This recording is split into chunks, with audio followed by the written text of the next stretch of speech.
আসসালামু আলাইকুম দর্শক, আপনাদের সকলকে ডেইলি ফিশ রিয়াজের পক্ষ থেকে আন্তরিক শুভেচ্ছা ও অভিনন্দন। দর্শক, আমরা আজকে যাচ্ছি গভীর সমুদ্রে মাছ ধরার উদ্দেশ্যে। দর্শক, আপনারা দেখতে পাচ্ছেন আমাদের ট্রলার চলছে, আমরা যাচ্ছি আমাদের গন্তব্যে। দর্শক, ইতিমধ্যে আমরা কিন্তু আমাদের গন্তব্যে পৌঁছে গেছি এবং আমরা জাল ফালানোর কাজ শুরু করে দিয়েছি। আপনারা দেখতে পাচ্ছেন আমরা কিন্তু জাল ফালাচ্ছি। আমাদের জাল ফালানো হলেই আমরা প্রায় 5-6 ঘন্টা অপেক্ষা করবো, তারপরে আমরা জাল টানা শুরু করব। দর্শক, আমরা প্রায় 6 ঘন্টা পরে জাল টানা শুরু করেছি। আপনারা দেখতে পাচ্ছেন আমাদের জেলে ভাইরা, তারা কিন্তু জালের গেরাফি টেনে উঠাচ্ছে। গেরাফির সাথে জাল বাঁধা।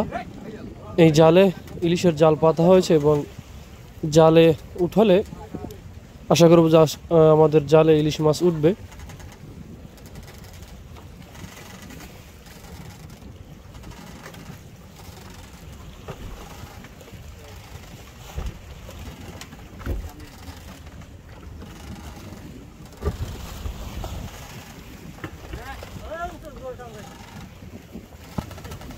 দর্শক, জাল ধরার সাথে সাথেই কিন্তু আমরা ইলিশ মাছের দেখা পেয়ে গেছি। আপনারা দেখতেছেন যে ইলিশ মাছ উঠে গেছে জালে। আমরা আবারও কিন্তু ইলিশ মাছ দেখছি, ওই যে সাঁতরাচ্ছে, দেখেন জ্যান্ত ইলিশ মাছ লাফাচ্ছে জালেই, কিন্তু দেখা যাচ্ছে যে লাফাইতেছে। সেটা কিন্তু উঠানোর সময় দেখা যাচ্ছে আরও একটি ইলিশ। দর্শক, আমাদের জালে কিন্তু একের পর এক ইলিশ আসতেছে এবং এই ইলিশের জালে কিন্তু ইদানিং আমরা দেখেছি যে পাঙ্গাস মাছও বাজে। ইতিমধ্যে কিন্তু পাঙ্গাস মাছ উঠে গেছে, দুইটি মাছ কিন্তু উঠে গেছে পাঙ্গাস। দর্শক, আপনারা দেখেন, এটি হচ্ছে পাঙ্গাস। ইলিশের জালে ভালো পরিমাণ পাঙ্গাস মাছ বাজে কিন্তু। আর এই যে ট্রলারটি দেখতে পাচ্ছেন, এই ট্রলারটি আমাদের জাল টানার মাঝেই ওদের জাল আমাদের জালের সাথে বেঁধে যায়। এমনভাবে বেঁধে যায় যে পরে কিন্তু আমাদের জাল কেটে তারপর ছাড়াতে হয়েছে। ছাড়ানোর পরে আবার আমাদের জাল টানা শুরু।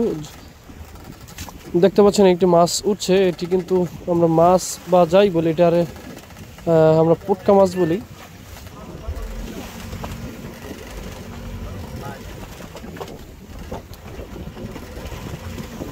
এসব দর্শক, আমাদের ভিডিওটি যদি আপনাদের ভালো লেগে থাকে তাহলে অবশ্যই আমাদের চ্যানেলটি সাবস্ক্রাইব করে আমাদের সাথে থাকবেন।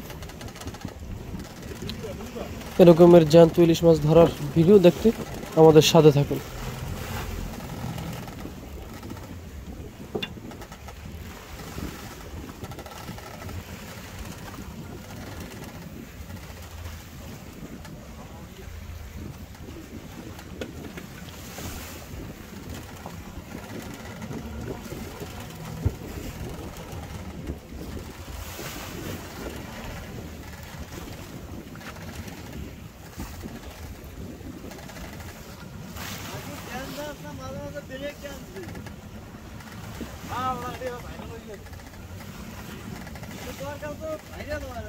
ভাইরাল